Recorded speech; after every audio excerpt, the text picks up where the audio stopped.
early retirement, what does that look like to you?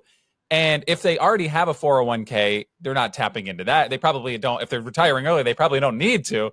But that's something that you handle with somebody who's retiring early. Yeah. If someone's coming early, and for our purpose of this conversation, we'll say before 59 and a half.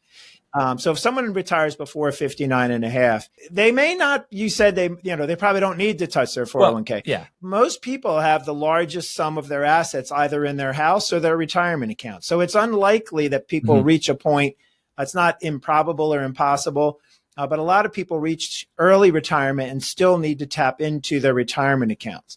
So here again, this is the difference between working with someone who is geared toward life after the paycheck ends versus someone who's geared to accumulating assets, is these rules are very important to understand.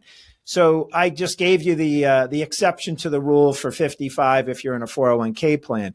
There's also what you can do is substantial and equal periodic payments. That's a big mouthful that the IRS puts out there, but there is a way for you to determine an amount you can withdraw from your retirement plan and not be penalized the 10% penalty, even though you start before you're 59 and a half. And that can be calculated in a number of different ways.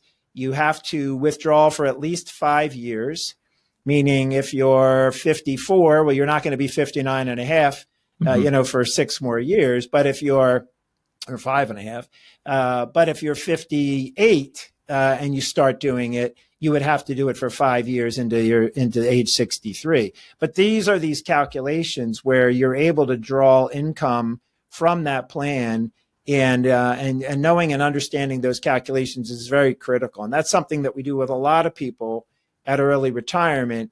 Is we'll find a piece where we can get the income they need until they're 59 and a half, and then we don't have to worry about the 10% penalty on the rest.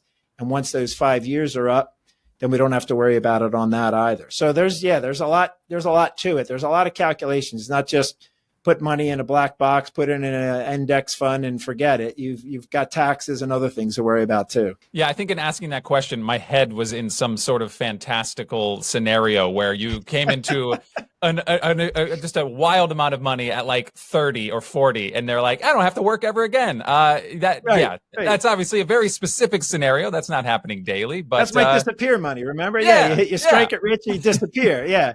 If you can't disappear, you might want to understand the IRA equal early distribution rules, or the exception to that 10% rule. Yeah, that's why we got you here, Pete. This is what we're here for, and I appreciate you clearing that up.